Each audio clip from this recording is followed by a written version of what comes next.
Hello guys, स्वागत है आपका मेरे चैनल दृष्टि एनसीईआरटी एग्ज़ाम प्रिपरेशन की।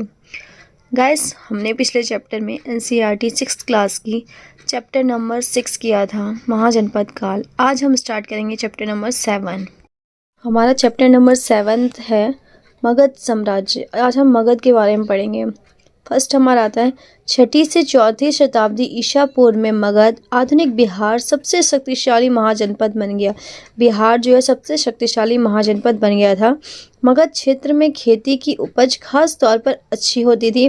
लोहे की खदानें आधुनिक झारखंड में भी आसानी से उपलब्ध थी, जिससे उपकरण और हथियार बनाना सरल होता था।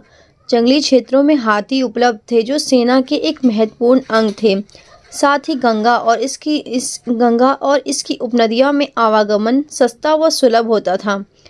आरंभिक जैन और बौद्ध लेखकों ने मगध की महत्ता का कारण विभिन्न शासकों की नीतियों को बताया है। इन लेखकों के अनुसार बिम्बिसार, अजातशत्रु और महापद्मनंद जैसे प्रसिद्ध राजा अत्यंत महत्वाकांक्षी शासक थे और इनके मंत्री उनकी नीतियां लागू करते थे।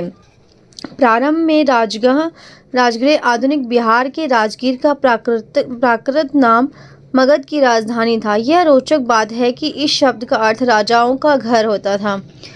फिर नेक्स्ट हमारा आता है पहाड़ियों के बीच बसा राजगृह एक किलेबंद शहर था। बाद में 4ठी शताब्दी ईसा पूर्व में पाटलिपुत्र को राजधानी बनाया गया, जिसे अब पटना कहा जाता है, जिसकी गंगा के रास्ते आवागमन के मार्ग पर महत्वपूर्ण अवस्थिति थी। नेक्स्ट हमारा था मगध साम्राज्य पर 4 राजवंशों ने बारी बारी शासन किया। ये 4 राजवंश कौन कौन से थे? फर्स्ट हमारा हर्यक राजवंश था 544 से 412 ईसा पूर्व। सेकंड आता शिशुनाग राजवंश 412 से 344 ईसा पूर्व। थर्ड आता नंद राजवंश 344 से 322 ईसा पूर्व। नेक्स्ट आता हमारा मौर्य राजवंश 322 से 185 ईसा पूर्व। तो गाइस, यहाँ हम देखते हैं कि मगध साम्राज्य पर इन चारों राजवंश ने बारी बारी जो है उस पर शासन किया। फर्स्ट हम पढ़ते हैं हर्यक राजवंश के बारे में। हर्यक राजवंश क्या था? हर्यक राजवंश मगध साम्राज्य हर्यक राजवंश के शासनकाल में शक्तिशाली साम्राज्य के रूप में उभरा। हर्यक राजवंश जो था वो सबसे शक्तिशाली साम्राज्य के रूप में उभरा था। फिर हम पढ़ते हैं बिम्बिसार के बारे में। बिम्बिसार कौन था? बिम्बिसार जो था हर्यक राजवंश का संस्थापक था। बिम्बिसार ने वैवाहिक संबंधों द्वारा अपने साम्राज्य का विस्तार किया। इसने कौशल नरेश प्रसेनजनित की बहन महाकौशला से विवाह करके काशी दहेज में प्राप्त किया। गाइस, जो बिम्बिसार था वो शादी करके अपने वैवाहिक संबंधों के कारण जो है राजवंश की स्थापना कर रहा था। सबसे पहले उसने कौशल नरेश प्रसेनजनित की बहन महाकौशला से विवाह करके उसने काशी दहेज में प्राप्त किया था। अभी क्वेश्चन आ सकता है कि काशी दहेज में उसने कैसे प्राप्त किया था। सो गाइस, हम देखते हैं उसने ये कौशल नरेश प्रसेनजनित की बहन महाकौशला से विवाह करके काशी दहेज में प्राप्त किया था। फिर दूसरा विवाह उसने किया था वैशाली की लिच्छवी राजकुमारी चेलना से। तीसरा विवाह मद्र कुल की राजकुमारी क्षेमा से। और चौथा विवाह मिथिला की राजकुमारी वैश्वी या वासवी से किया था, जो बंदी जीवन में सेवा सत्कार की थी। तो बिम्बिसार ने अपना राजवंश ऐसे शादी करके स्थापित किया था। नेक्स्ट आता है बिम्बिसार का पुत्र अजातशत्रु की माता चेलना थी। बिम्बिसार का पुत्र कौन था? अजातशत्रु, और उसकी माता चेलना थी, जिसके साथ उसने दूसरा विवाह किया था। जीवक नामक राजवैद्य बिम्बिसार के दरबार में रहता था। अवंती नरेश चंड प्रदोत महासेन की चिकित्सा हेतु बिम्बिसार ने जीवक को भेजा था। चंद्र प्रगोत महासेन की चिकित्सा के लिए बिम्बिसार ने जीवक को भेजा था। नेक्स्ट हम पढ़ते हैं अजातशत्रु के बारे में। अजातशत्रु अपने पिता बिम्बिसार की हत्या कर गद्दी पर बैठा था। इसने अपने ही पिता को मार दिया था, बिम्बिसार को मार दिया था, तब गद्दी पर बैठा था। अजातशत्रु का अन्य नाम कुणिक था। इसने अपने मंत्री वसस्कार और सुनील की सहायता से काशी तथा वज्जी को जीत लिया था।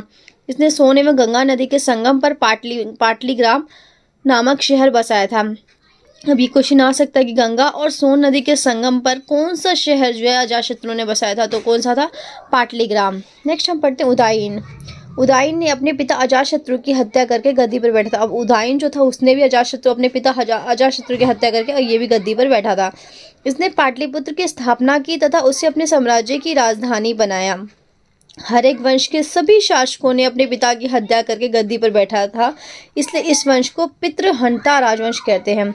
अब क्वेश्चन आ सकता है कि पितृहंता राजवंश किसको कहते हैं, तो हर्यक वंश को कहते हैं, हर्यक राजवंश को, क्योंकि इसमें सारे जो भी बेटे थे वो उसने अपने पिता की हत्या करके राजगद्दी पर बैठा था। हर्यक राजवंश का अंतिम शासक नागदशक था। इसका लास्ट का अंतिम शासक कौन था, तो वो नागदशक था। नेक्स्ट हम पढ़ते हैं शिशुनाग राजवंश के बारे में। नागदशक की हत्या करके उसके अमात्य शिशुनाग ने शिशुनाग वंश की स्थापना की। शिशुनाग ने वैशाली को अपनी राजधानी बनाया था। इसने अवंती तथा वत्स राज्य को जीतकर मगध साम्राज्य में शामिल कर लिया था। इसने अवंती और वत्स दोनों को जीतकर मगध में शामिल कर लिया था। शिशुनाग राजवंश के शासक कालाशोक को काकवर्ण के नाम से भी जाना जाता है। शिशुनाग राजवंश का जो शासक था कालाशोक, उसको काकवर्ण के नाम से भी जाना जाता है। कालाशोक ने पाटलिपुत्र को पुनः राजधानी बनाया। अब कालाशोक ने पाटलिपुत्र को फिर से राजधानी बनाया। शिशुनाग राजवंश का अंतिम शासक नंदीवर्धन था। अब शिशुनाग का अंतिम शासक कौन था, नंदीवर्धन था। नेक्स्ट हमारा आता है नंद वंश। थर्ड आता है नंद वंश। शिशुनाग राजवंश के बाद मगध साम्राज्य में नंद वंश की स्थापना महापद्मनंद ने की थी। नंद वंश की स्थापना महापद्मनंद ने की थी। महापद्मनंद ने उग्रसेन, सर्वशत्रांतक, इकराट, एक छत्र जैसी उपाधियां हासिल की थी। पुराणों में महापद्मनंद को शूद्र की संतान कहा गया है। किसकी संतान कहा गया इसको, शूद्र की संतान। सिंचाई हेतु नहर का निर्माण करने वाला पहला शासक महापद्मनंद था। सिंचाई के लिए नहर का निर्माण करने वाला पहला शासक कौन था, महापद्मनंद था। गाइस ये इंपॉर्टेंट है, सिंचाई के लिए नहर का निर्माण करने वाला पहला शासक महापद्मनंद था। इसके बाद आता है नंद वंश का अंतिम शासक घनानंद था।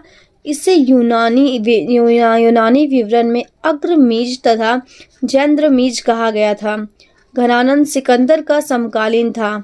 घनानंद की हत्या करके चंद्रगुप्त मौर्य ने मौर्य वंश की स्थापना की थी। अब किसकी हत्या करके मौर्य वंश की स्थापना की थी, तो घनानंद की हत्या करके चंद्रगुप्त मौर्य ने मौर्य वंश की स्थापना करी थी। फिर नेक्स्ट हम पढ़ेंगे एक आरंभिक साम्राज्य।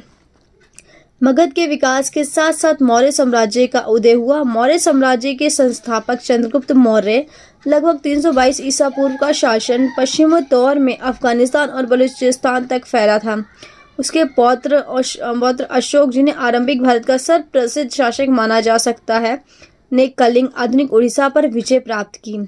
सो गाइस हमारा ये चैप्टर जो है 7 वो कंप्लीट होता है। नेक्स्ट चैप्टर में हम पढ़ेंगे मौर्य काल के बारे में, अशोक के बारे में पढ़ेंगे।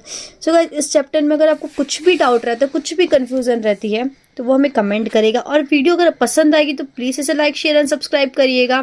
Thank you. मिलते हैं हम नेक्स्ट क्लास में।